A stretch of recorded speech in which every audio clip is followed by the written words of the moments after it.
To doctor Maithili's music therapy channel. இன்றைய பதிவில் social change, அதாவது சோஷியல் பேத்தாலஜி, அந்த பெரிய தலைப்பில் சோஷியல் சேஞ்ச் பற்றி பார்க்கலாம். சோஷியல் சேஞ்சுன்னு என்ன? சமுதாயத்தில் மாற்றங்கள் எப்படியெல்லாம் நிகழும், அந்த மாற்றங்கள் நிகழ்வதற்கு என்னதெல்லாம் ஒரு காரணமாக அமையும், எந்த காரணியெல்லாம் இதுக்கு ஏற்புடையதாக இருக்கும், எந்த காரணியெல்லாம் இதை தலைகீழ மாற்றும் அப்படின்னு நிறைய ஃபேக்டர்ஸ் இருக்குது சோஷியல் சேஞ்சுக்கு. அந்த சமுதாயத்தில் மாற்றம் ஏற்பட வேண்டியது அத்தியாவசியம். ஆனால் மாற்றம் இஸ் இன்னெவிட்டபிள், தவிர்க்க முடியாதது. எப்படியானாலும் ஒரு மாற்றம் நடக்கும் தான். அப்படின்னா அந்த மாற்றம் நடக்கிறதுக்கு உடனே அடிக்கடி மாற்றம் நடக்கிறதா, தொடர்ந்து மாற்றம் நடக்கிறதா, இல்லை மாற்றம் நடந்துகிட்டே இருக்குது, அதை நாம தான் உணர்ந்துக்கலையா அப்படின்னு நிறைய கேள்விகள் இருக்கும். ஆனால் சமுதாயத்தை சீர்படுத்தணும், சமுதாயத்தில் சிறப்பு செய்யணும், சமுதாயத்துக்கு நல்லது செய்யணும் அப்படின்ற மனப்பான்மை உள்ளவங்களுக்கு இந்த சைக்கலாஜிக்கல் ஆஸ்பெக்ட்ஸில் நம்ம யோசனை பண்ணும்போது மாற்றம் நிகழ்ந்து கொண்டே தான் இருக்கிறது.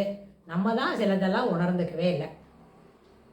அதெல்லாம் எது போல மாற்றங்கள் அப்படின்னு இந்த வரப்போகிற சில பதிவுகளில் நம்ம பார்க்கலாம். முதல்ல சோஷியல் சேஞ்ச் அப்படின்னா ஏன் மாற்றம் நடக்கிறது அப்படின்னு சொன்னால், மேனர்ஸ் நம்ம சொல்லியிருக்கோம், சில பதிவுகளுக்கு முன்னாடி பேசியிருக்கோம். நம்ம ரேஷ்னல் அனிமல், மனிதன் என்று சொன்னால் மாற்றத்திற்கு இடம் கொடுக்கக்கூடிய மனம் உள்ளவன் தான் அப்படின்னு. அப்புறம் ஒரு சொசைட்டினாலே இது டைனமிக்காக தான் இருக்கும். அப்போ ஒரு மாதிரி கான்ஸ்டண்ட்டாக ஒரே மாதிரி இருக்காது. மாற்றுதல்களுக்கு தயாராக இருக்கக்கூடிய ஒரு சமுதாயமாக தான் இருக்கும். ஆனால் அந்த சமுதாயத்தில் மாற்றம் நடக்கிறதுக்கு என்ன காரணங்களாக இருக்கும்னு சொன்னால், முதல்ல மற்றவங்களோட ஒரு கான்டாக்ட். இப்போ நம்ம சமுதாயத்தில் இருக்கோம், இங்கே பேசுகிற மொழி, இங்கே இருக்கிற நடை உடை பாவனை, இங்கே இருக்கிற பழக்க வழக்கங்கள், இங்கே இருக்கிற செயல்பாடுகள், இங்கே இருக்கிற அணுகுமுறைகள், பெரியவங்களோட இருக்கிறது, இங்கே இருக்கிற ஒரு குரூப் கான்ஸ்டிடியூஷனில் என்னெல்லாம் நடக்கும், ஒரு தனி மனிதனுக்கு எத்தனை சுதந்திரம் இருக்கும், அவர் எப்படி சமுதாயத்தில் பழகலாம், இது எல்லாமே நம்ம ஒரு சமுதாயத்தில் இருக்கோம். இதை விட்டு நம்ம நாட்டிலே, நம்ம பாரத திருநாட்டில் வேறு ஒரு அதுக்கு ஒரு ஸ்டேட்டுக்கு போனோன்னு வைங்க, அந்த ஸ்டேட்டில் இருக்கிற சமுதாயத்தில் இருக்கிற மாறுபாடுகள் இங்கே நம்மளுக்கு இருக்கிறது போலவே நம்ம இருக்கிற ஸ்டேட்டில் இருக்க மாதிரி இன்னொரு ஸ்டேட்டில் இருந்தோன்னா ரொம்ப சரிதான், ரொம்ப மாற்றத்துக்கு நம்ம தனிப்பட்ட முறையில் நம்மளை தயார்படுத்திக்க வேண்டாம். அங்கே ஒருவேளை சில பாயிண்ட்ஸில் நம்ம என்ன பண்ணலாம், மாறுதல்கள் இருக்குதுன்னு சொன்னால் அங்கே தான் நம்ம இன்னும் கொஞ்சம் நாளைக்கு இருக்க போகிறோம், அடுத்த ஒரு 10 வருஷம் அந்த ஊரில் தான் இருப்போம்னு சொன்னால், அந்த ஊரில் இருக்கிறதுக்கு மாற்றத்துக்கு தகுந்த மாதிரி நம்மளையும் சில பழக்க வழக்கங்களை மாற்றிக்கொண்டு அங்கே இருந்தாக்கா அந்த சமுதாயத்தில் இருக்கிறவங்களோட ஏகோபித்து ஒற்றுமையாக நம்ம ஒரு தனி மனிதன்னு வித்தியாசமானவன் டீவியன்ஸ் அப்படின்னு காட்டிக்காமல் நம்ம அந்த சமுதாயத்திலோட பழகி இருக்க முடியும். இது நம்ம எல்லாருக்கும் தெரிஞ்சது தான், இப்படி தான் நடக்கிறது. ஆனால் இத்தனை பெரிய விளக்கம் இல்லாமல் நம்ம போன உடனேவே without raising any questions and other things naturally we are accommodating those behaviours into our routine. அது நடக்கிறது நம்மளுக்கு. இது நம்ம பாரத திருநாட்டிலே இது நடக்கும்னு சொன்னால், இதை தாண்டி நம்ம அயல் நாடுகளுக்கு செல்லும் பொழுது அங்கே இருக்கிற பழக்க வழக்கங்களும் நம்மளுக்கு அங்கே இருக்கணுமா இருந்தால், அங்கே ஒரு 2-3 இயர்ஸ் தான் இருக்க போகிறோம்னு சொன்னால், அந்த ஊரில் இருக்கிற பழக்கத்துக்கு தகுந்த மாதிரி நம்மளை மாற்றிட்டு when we are returning back நம்மளுக்கு இங்கே நம்ம பழைய பழக்கத்தையே வச்சுக்கலாம். அது சிறப்பாக இருந்ததுன்னா we can continue to be with that. அந்த பழக்கத்தை இங்கே கடைபிடிக்க முடியுமா இருந்தால் அப்படியே கூட இங்கேயும் இருந்துக்கலாம் அப்படின்னு நம்ம நினைக்கிறோம். இது சமுதாயத்தில் அனைவராலும் அதை ஃபாலோ பண்ணக்கூடியது தான். இதை எல்லாருமே தெரிஞ்சு வைத்துக்கொண்டு இது போல் நடைமுறையில் படுத்துகிறாங்க தான். ஆனால் இந்த சேஞ்சஸ்லாம் என்ன, சோஷியல் சேஞ்சஸ்லாம் என்ன அப்படின்னா, சில கான்டாக்ட்ஸை, அதாவது ஃபாரின் கான்டாக்ட்ஸ் இருக்குதுன்னு வைங்க. இப்போ தான் சொன்னோம், அயல் நாடுகளுக்கு போனால் அங்கே இருக்கிற பழக்க வழக்கங்கள், உணவு பழக்க வழக்கம், நடைமுறை பாவனை, பெரியவங்களோட மதிக்கிறது, சமுதாயத்தில் இருக்கிற ஒரு ஸ்ட்ரென்த்து, சமுதாயத்தில் இருக்கிற ஒரு இன்டர் கனெக்ஷன்ஸ், அதெல்லாம் அங்கே வேறு மாதிரி இருக்கும். அங்கே பர்சனல் கான்டாக்ட்ஸ் இருக்காது. எல்லாமே அஃபிஷியலாக ஹலோ ஹவாரியோன்னு எட்டி நின்று பேசுகிறதா தான் இருக்கும். அப்படின்னா அந்த அட்டாச்மெண்ட்டு அங்கே ரொம்ப குறைவாக இருக்கும். அதுவும் நம்மளை சில நேரத்தில் பாதிக்கும். அதுபோல் நம்ம அதை தெரிஞ்சுக்கிட்டு வந்தோமான இங்கேயும் இருப்போம். ஆனால் சில நேரத்தில் அது ஒரு விதமான சேஞ்சஸ்க்கு வழிவகுக்கும். இன்னொன்று சொன்னாக்க ஃபிசிக்கல் ஃபேக்டர்ஸ், நம்ம சமுதாயத்தில் சில ஃபிசிக்கல் ஃபேக்டர்ஸ்லாம் நடக்கும். எதிர்பாராத விதமாக வெள்ளம் நடக்கும். அப்புறம் வெள்ளம் வந்துருச்சுன்னா நிறைய முக்கியமான விஷயங்கள்லாம் ஜலத்தில் அடிச்சுன்னு போச்சுன்னா அதுக்கு தகுந்த மாதிரி அதுக்கப்புறம் நம்மளோட பழக்க வழக்கங்களை சில முக்கியமான மாறுதல்களாக நம்ம பண்ணிக்க வேண்டி வரும். அப்படி இல்லை, இப்போ ஒரு 4-5 வருஷத்துக்கு முன்னே நம்மளுக்கு ரொம்ப பெரிய ஒரு பண்டமிக் வந்தது. எபிடமிக்னு சொன்னால் அது நிறைய உயிர்கொல்லியாக இருந்தது. அதுக்கப்புறமே நம்மளோட என்ன ஆச்சு, கொஞ்ச நாளைக்கு நம்மளோட பழக்க வழக்கங்களாக மாறி போச்சு. இன்னும் கூட நம்ம வெளியில் போனோம்னா என்ன பண்ணுறோம், ஒரு மாஸ்க் போட்டுக்கிட்டு தான் வெளியில் போகிறோம். ஸோ அது சோஷியல் சேஞ்சு தான். These are all the physical factors. இருந்தாலும் வி ஹவ் அகாமடேட்டட். என்ன பண்ணிட்டோம், நல்ல வழியாக நம்மளோட அதை ஏற்றுக்கொண்டுட்டோம். அதுக்கு தகுந்த மாதிரி நம்ம போகிறோம். இன்னும் கூட அதுபோல் எதான ஒரு விபரீதமான நோய்க்கொல்லி வந்ததுன்னா நம்மளை இன்னும் கூட நம்ம சிறப்பாக பண்ணிடுவோம். That also it is a form of accepting the social change.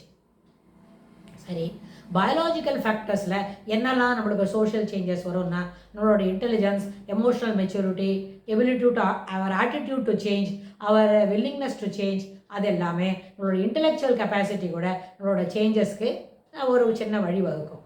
ஆனால் அடிப்படையில் மனிதன்னு சொன்னால் அவங்களோட பிஹேவியர், பழக்க வழக்கம், நடை உடை பாவனையிலேருந்து மாற்றம் ஏற்படுத்தி கொள்ள வேண்டும் என்று சொன்னாலே அது என்ன பண்ணோம், ரொம்ப மெத்தனமாக நிதானமாக ஒரு சேஞ்சுன்னு சொன்னால் அதை சேஞ்ச் பண்ணிக்கிறதுக்கு மனம் இல்லாத போல. ஃபார் எக்ஸாம்பிள் ஒரு பையன் ஒரு அடோலசன்ஸில் இருக்கா போல், ரொம்ப சுறுசுறுப்பே இல்லை, எப்போவுமே எல்லாத்தையும் ஒரு லெத்தார்ஜிக் மைண்ட் செட்டோடய செய்கிறாரு அப்படின்னு சொன்னால் அதை மாற்றிக்கோ, சுறுசுறுப்பாக இரு, இன்னும் கொஞ்சம் வேகமாக வேலை செய் அப்படின்லாம் நம்ம சொல்லி கொடுத்தோமானே, அதுலேருந்து அவர் என்னமோ நம்ம விருப்பத்துக்காக தன்னை மாற்றிக்கிற மாதிரியும் தானே சுறுசுறுப்பாக விறுவிறுப்பாக வேலை செய்ய வேண்டியது அவசியம் இல்லை போலவும், அது மாற்றத்திற்கு மனமில்லாமல் மாற்றிக்கொள்வதற்கும் என்ன மனம் இடம் தராமல் ரொம்ப ஸ்ட்ரகிள் பண்ணி ஒரு வாரத்தில் மாற்றிக்க வேண்டியதை ஒரு வருஷம் கூட லேட்டாக்கி மாற்றிப்பாராக இருக்கும். அப்போ கூட ஏனோ தானோன்னு தான் இருக்கும். அதில் முழு அளவில் ஒரு கமிட்மெண்ட் இருக்காது. கவனக்குறைவால் சில மாறுதல்களுக்கு இடம் தருவதற்கே என்ன தயாராக இருக்கிறது இல்லை. சில பேர் இருப்பாங்க, சில ஹவுஸ் ஹோல்டு கோர்ஸ் செய்யணும், இதெல்லாம் சரியில்லை. சில சமயத்தில் ஒரு வெளியில் போகும்போது இப்போ கரெக்டாக பிளான் பண்ணிட்டு போகணும், ஒரு விஷயத்த ஒரு வாட்டி போயிட்டு வராத, எல்லாத்தையும் ஒரே சமயத்தில் போய் செஞ்சுட்டு வான்னு சொன்னால் அது அவங்களால அந்த மாதிரி ஒரு ஆட்டிடியூடை அவங்க வர முடியாது. இதெல்லாம் எதில் சேர்ந்தது, unable to change their intellectual capacity. அவங்க அதுக்கு தகுந்த மாதிரி அவங்களோட சோஷியல் சேஞ்சஸை மாறுதலுக்கு இடமளிக்காமல் இருக்கிறாங்க. ஆனால் மாறுதல் செய்து கொண்டால் அவங்களுக்கும் நல்லது, சமுதாயத்திற்கும் நல்லது. அவங்க எந்த ஒரு குரூப்பில் இருக்காங்களோ எந்த இண்டிவிஜுவலாவோ இருந்தாக்கும் அவங்களுக்கு அது ரொம்ப பயனுள்ளதாக இருக்கும். ஸோ சோஷியல் சேஞ்ச் அப்படின்னு சொன்னால் இது ஒரு சோஷியல் பேத்தாலஜி என்ற பெரிய டாபிக் உள்ள இந்த சோஷியல் சேஞ்ச் வரும். இப்போ பாடி பேத்தாலஜி படிக்க ஒரு மருத்துவர் என்ன சொன்னால் என்ன பண்ணுறோம், பாடி பேத்தாலஜி, பாடியில் என்ன இருக்குது, கெடுதல் இருக்கும், நல்லது இருக்கும், கெடுதலும் இருக்கும். இப்போ கெடுதல் என்ன சொன்னால் சில சமயத்தில் வைரல் இன்ஃபெக்ஷன் இருக்கும், சிலப்போ ஜுரம் வரும், சிலப்போ ரொம்ப ஸ்டமக் அப்செட் இருக்கும், சில நேரத்தில் என்ன சுகக்கேடு வரும். வைரல் இன்ஃபெக்ஷனால் நம்ம ஒரு 14 டேஸ்க்கு அஃபெக்ட் ஆகும் அப்படின்னு சொன்னால் அப்போ என்ன செய்கிறோம், மெடிக்கல் டெஸ்ட்டு பார்க்குறோம், பாடி பேத்தாலஜிலாம் பார்த்துட்டு என்ன பிளட்டில் என்னெல்லாம் வைரல் இருக்கா, அது என்ன அந்த காம்பனன்ட்ஸ் என்ன குறையிறது, கார்போக்சோல்ஸ், ரெட் கார்போக்சோல்ஸ் எப்படி இருக்குது, ஒயிட் தட் இஸ் நோய் எதிர்ப்பு சக்தி என்ன இருக்குது, அதெல்லாம் நம்ம ஒரு பிளட் டெஸ்ட் பண்ணி பார்த்து தெரிஞ்சுக்கிறோம். அதுபோல் சோஷியல் பேத்தாலஜின்னு சொன்னால் சமுதாயத்தில் இருக்கிற சீர்கேடுகள் என்ன, சமுதாயத்தில் எதெல்லாம் சீர்கேடுகளாக இருந்து சமுதாயத்தோட ஸ்டெபிலிட்டியை அது தள்ளி விட்டுடுறது. சமுதாயத்தில் ஸ்டெபிலிட்டி இல்லைன்னா, ட்ரூத்ஃபுல்னஸ் இல்லைட்டா எப்படி நம்ம அதை தொடர்ந்து அங்கே இருக்க முடியும்? அது என்ன பண்ணுறது, நம்மளையே ஒரு டிஸ்பேலன்ஸ் பண்ணி விட்டுரும். அதனால் சோஷியல் பேத்தாலஜின்னு சொன்னால் சமுதாயத்தில் இருக்கிற சீர்கேடுகளை நேர்படுத்தி அந்த நேர்படுத்தின சமுதாயத்தில் சிறப்பாக வாழ்வதற்கு என்னெல்லாம் உக்திகள் கையாள வேண்டும் அது பார்க்கறது கூட சோஷியல் பேத்தாலஜி தான் உண்டு. ஆனால் சீர்கேடுகளை முதல்ல நிவர்த்தி செய்யாமல் எந்த நேர்படுத்துறதுக்கும் முயற்சி செய்தாலும் அது அங்கே ஏற்புடையது ஆகாது, அது எடுபடாது.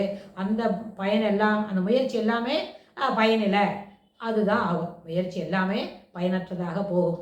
அதனால் சோஷியல் சேஞ்சுக்கு முக்கியமாக நம்ம கவனிக்க வேண்டியது என்ன, our attitude to change, ready to change, ready to change ready to take the positive change இந்த பாசிட்டிவ் பெர்ஸ்பெக்டிவ் அப்படின்றது தான் முக்கியமான கருத்தாக இருக்கும். இதை பற்றி விவரமாக வரப்போகிற பதிவுகளில் பார்க்கலாம். தேங்க்ஸ் ஃபார் வாட்சிங்.